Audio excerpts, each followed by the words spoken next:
નમસ્કાર, સંદેશ ન્યૂઝમાં આપનું સ્વાગત છે। બુલેટિન સાથે હું હિના। વાત કરવી છે વરસાદની। રાજ્યભરમાં સાર્વત્રિક વરસાદ વરસી રહ્યો છે, ત્યારે બનાસકાંઠાના વડગામમાં જળબંબાકાર જેવી સ્થિતિ સર્જાણી છે।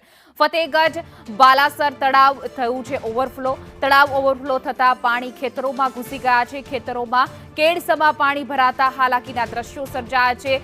જાણે દૂરથી તળાવ લાગી રહ્યું છે, પરંતુ આખું ખેતર જે છે તે જળમગ્ન થયું છે। બનાસકાંઠાના વડગામ તાલુકામાં જળબંબાકારની પરિસ્થિતિ સર્જાણ છે। વડગામના આ દ્રશ્યો છે કે જ્યાં જોઈ શકાય છે ફતેહગઢ બાલાસર તળાવ ઓવરફ્લો થયું છે। તળાવ ઓવરફ્લો થતા પાણી જે છે તે ખેતરોમાં ઘૂસી ગયા છે અને આખા ખેતરો પાણીમાં ગરકાવ થઈ ગયા છે।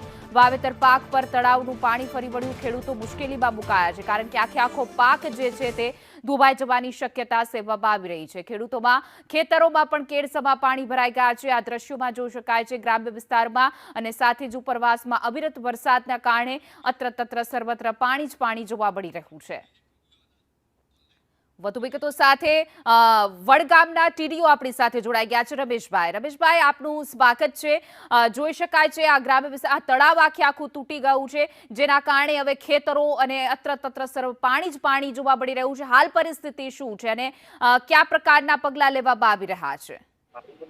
તળાવની બાબતમાં ઓવરફ્લો થયેલ છે, પણ કોઈ તૂટી ગયેલા એવા સમાચાર મળે નથી કે તલાટી કમ મંત્રીશ્રી દ્વારા એ બાબતે કોઈ જાણ થયેલ નથી। ઓવરફ્લોની સ્થિતિ છે ખાલી।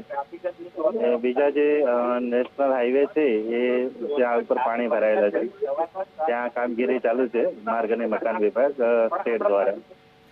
જી રમેશભાઈ, તો નીચાણવાળા ઘણા બધા વિસ્તારો છે, ઘણા બધા રહેવાસીઓ છે, તેનું કોઈ સ્થળાંતર કરાવવામાં આવી રહ્યું છે? કોઈ ગામનો સંપર્ક તૂટ્યો છે? કેટલા વિસ્તારો ઘરોમાં લોકોના પાણી ઘૂસી ગયા છે? ત્યારે કઈ પ્રકારે આ પરિસ્થિતિને નિવારવા માટે કાર્યવાહી કરવામાં આવી રહી છે પ્રશાસન દ્વારા?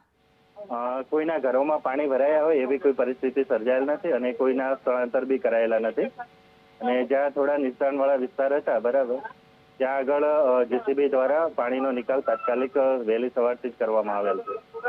રમેશભાઈ, તો આ તળાવ ઓવરફ્લો થયું તો આપે આસપાસના વિસ્તારોમાં જાણ કરી હતી? કારણ કે ન કરે નારાયણ, જો આ તળાવ ઓવરફ્લો થયું છે, કોઈના ઘરમાં પાણી ઘૂસી જાય, કોઈ લોકોની પરિસ્થિતિ વિકટ થઈ શકે એમ છે, પરંતુ આપે કોઈ ચેતવણી જાહેર કરી હતી? હા, સવારે વહેલા 4 વાગ્યાથી જયારે વરસાદ 100 mm કરતા વધારે નોંધાયેલ હતો ત્યારે ડિઝાસ્ટર કંટ્રોલ રૂમમાંથી આ બાબતે ફોન આવેલો હતો અને સતત અમે ગ્રામ્ય વિસ્તારના તલાટી કમ મંત્રી શ્રી રેવન્યુ સ્ટાફ દ્વારા અને સતત સંપર્કમાં છીએ। જી રમેશભાઈ, અમારી સાથે જોડાવા બદલ આપનો આભાર।